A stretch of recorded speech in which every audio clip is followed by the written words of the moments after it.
Kalau orang tak tahu sejarah bangsanya sendiri, dia gampang menjadi orang asing di antara bangsanya sendiri. Pramudya Ananta Tur.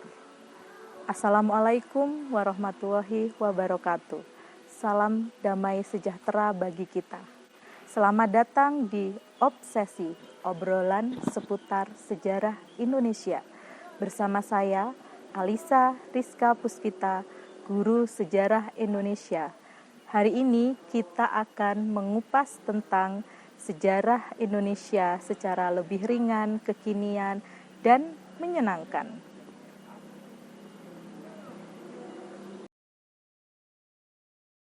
Pendidikan hendaknya menghasilkan individu yang mampu menghadapi tantangan di era globalisasi ini.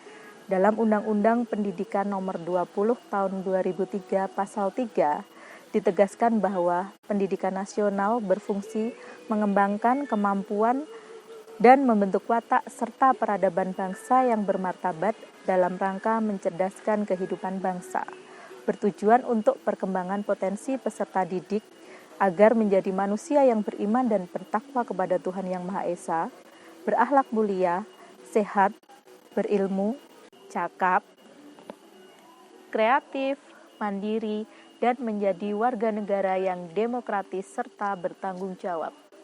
Melalui materi sejarah inilah, pembentukan karakter diri untuk mencintai tanah air mudah terbentuk.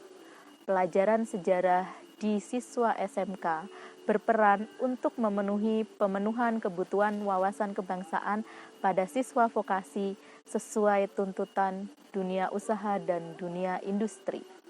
Sejarah adalah pemahaman akan identitas bangsa, sarana pewarisan budaya, serta penguatan jati diri generasi penerus sumber edukasi integrasi bangsa.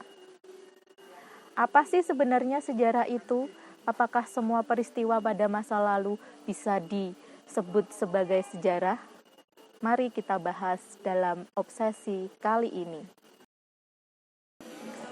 Pada kesempatan ini saya tidak sendiri, saya akan ditemani oleh 2 orang siswa dari SMK Negeri 1 Karangdadap.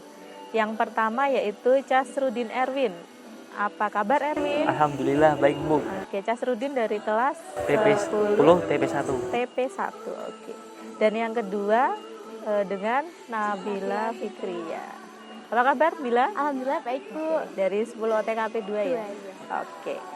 Kali ini Bu Lisa ngajak kalian berdua untuk kita ngobrol ya. Oh iya Bu. Pelajaran sejarah itu kan pelajaran yang nggak asing bagi kalian ya, karena mulai dari SD, SMP, SMK sekarang kalian mendapatkan. Sebelum kita belajar sejarah lebih lanjut, Bu Lisa mau tanya dulu ke kalian.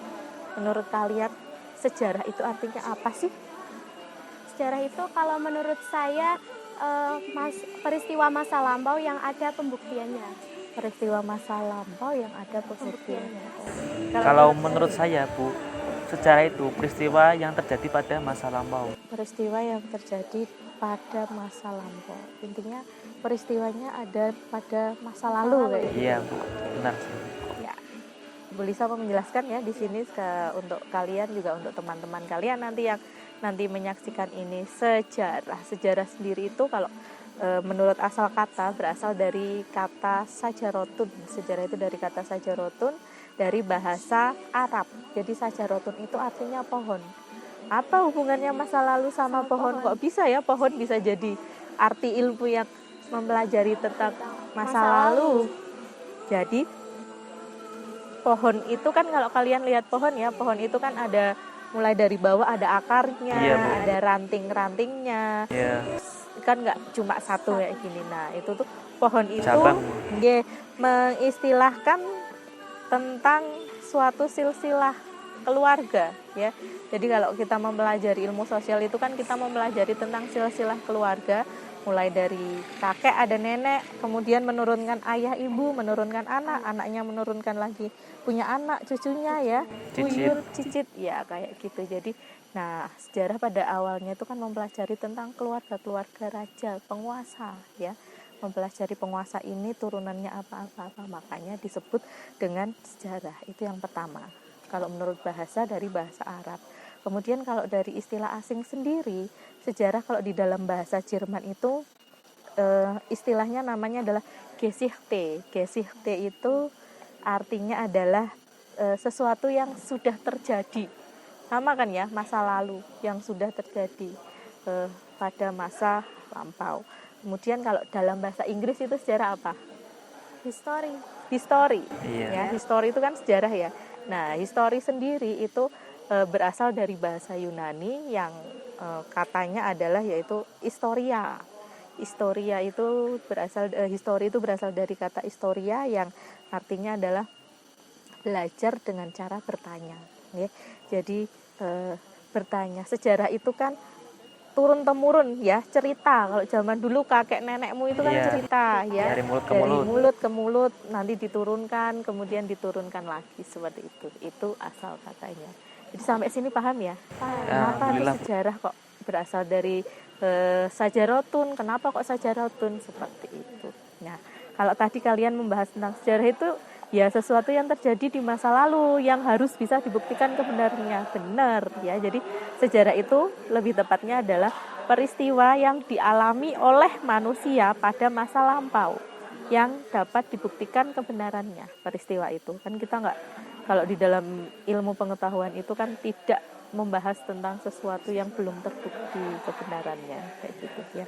Jadi kalau dari pengertian itu kata kuncinya ada beberapa nih. Harus ada peristiwa yang terjadi, yang dialami oleh manusia, ya. Terjadinya kapan? Pada masa lampau, ya, atau pada masa lalu seperti itu. Nah, sekarang bisa ada contoh. Menurut kalian nih, kalian tahu dinosaurus kan ya? Tahu, Bu. Sekarang masih ada nggak? Nggak ada, Bu. Sudah punah. Sudah punah. Oke. Menurut kalian dinosaurus itu termasuk dipelajari dalam sejarah nggak? Bukan, Bu. Dipelajari. Kenapa kok dipelajari, Bu?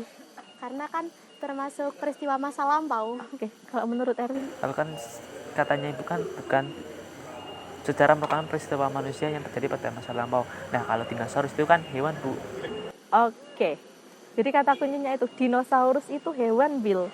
Jadi kita hanya mempelajari peristiwa yang terjadi dialami oleh manusia pada masa lalu. Dinosaurus adalah hewan. Kita tidak mempelajari dinosaurus. Ada ilmunya sendiri namanya paleontologi seperti itu. Kalau ada Candi Prambanan tahu kan ya?